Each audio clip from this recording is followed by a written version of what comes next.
Hello, welcome to the Hot Seat. I'm Martin Rogers here with Professor Tony Travers.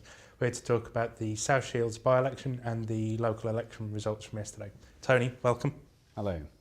So first of all, can you give us an overview of the results in South Shields? Well, Labour will be relieved to have held on.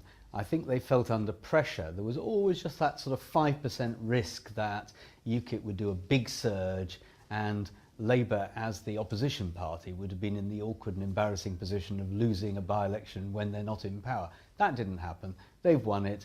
They'll feel, a win is a win. But actually, the UKIP vote here in the north, compared with, Eastleigh last time in the south, at getting on for a quarter of the votes cast, will be seen as very good by UKIP. It shows they are, as their leadership's been saying this morning, not just a party of the south. So not bad for Labour, good for UKIP, not brilliant for the Conservatives, very, very bad for the Liberal Democrats who came way down the list.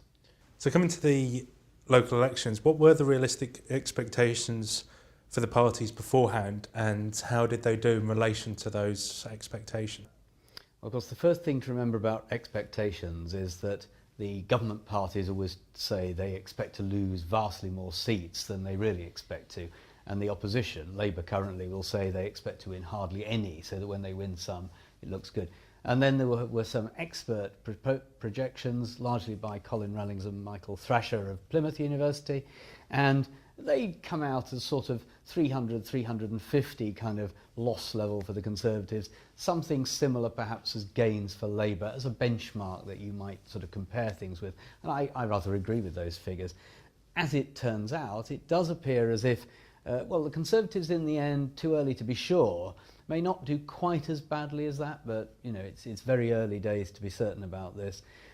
Labour probably won't do quite as well as was expected, but again, when we got all the numbers in, it may turn out better for them. Lib Dem's not going to do that well, I suspect, out of these local elections, although they will hold on where they're already strong. And of course the big gainers will be UKIP, and the difficulty for forecasters, in fairness to all of those who try, is that when you have a new force in British politics, such as UKIP are now, they've been present in European elections before, when you've got a new force, it's terribly difficult to predict where they will do well and particularly where they'll pick up seats. So even now, it'll take a day or two to work out exactly what's happened here. Some say that the biggest winners of last night are UKIP.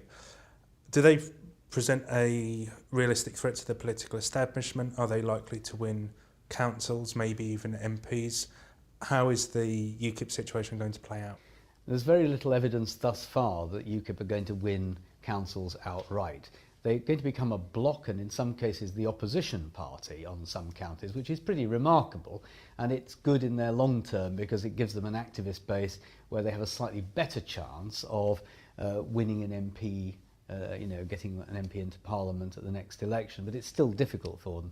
What I think this shows is really two things. One is the Lib Dems have inherited the protest vote, UKIP have inherited the protest vote, which the Lib Dems used to have, and that's interesting. But I think more than that, they've probably also got a new kind of protest vote, which is just against all of politics, a sort of anti-establishment, a plague on the Conservatives and Labour and the Liberal Democrats kind of vote. So it's a double protest vote, and I think that will give the main party leaders things to worry about. And moving on to the party leaders, how is this going to work out for them? Are Cameron, Miliband and Clegg going to be undermined by this? Is confidence in them nationally going to increase, decrease in the national picture? For David Cameron, it was always going to be a bad night. UKIP have done well, as many Conservatives on the right of the party sort of knew, and in some cases almost hoped, I think they would, so that they can be empowered in saying to Cameron, we need to be more Eurosceptic, more anti-immigration and so on, to make the Conservatives more like UKIP. All the evidence is Cameron resists that as far as he can. He believes in modernising his party, but it's a real problem as to which way to tilt his party. I think for the Labour Party, it's not quite as easy as one might have thought. Clearly if the Conservatives are losing more votes than Labour to UKIP, which they are, that is on balance good for Labour, but Labour must be losing some too. And when we come to contests next year in local authorities where, particularly in the north of England, in the urban north, where Labour is strong, it's quite possible UKIP will start to nibble into the vote there, and that, I think, will give Labour pause for thought. And they too will wonder how, if at all, to adjust their policy to deal with this. So it's not great for Labour. And for the Lib Dems, again, not a great year. They're going to lose a number of seats in the local elections. They'll hold on where they were already strong. And I think, in a sense, the Lib Dems are now used to this kind of battery in local elections, but it won't do anything to help revitalise and remove demoralisation from the activist base. So if you stand back, messages are not particularly encouraging and comforting ones for all three major party leaders. Has last night changed anything both nationally in terms of the political picture and more widely in terms of the possible emergence of a new party and in terms of the next election?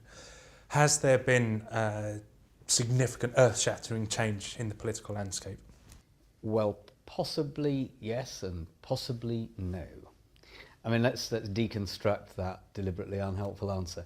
I mean, it is possible that what we've seen is UKIP emerging as a solid opposition party.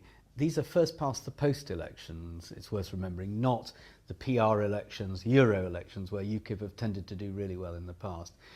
And that may mean that they can go on from here to win some parliamentary seats. That's certainly what they hope. But it is very, very hard for a new party to burst through, to get over the hurdles that are there in the first past the post voting system. So I think the most likely impact, if you stand back from all of this, on the British political system in the medium term, is it will make it a bit easier perhaps for Labour to win a general election, might otherwise have been the case, a bit more difficult for the Conservatives. But, there are a lot of currents moving at once here, and I think it would be a brave pundit who guessed what the real long-term impact of this will be, but certainly a new protest party. Thank you very much, Professor Tony Travers. You're off the hot seat.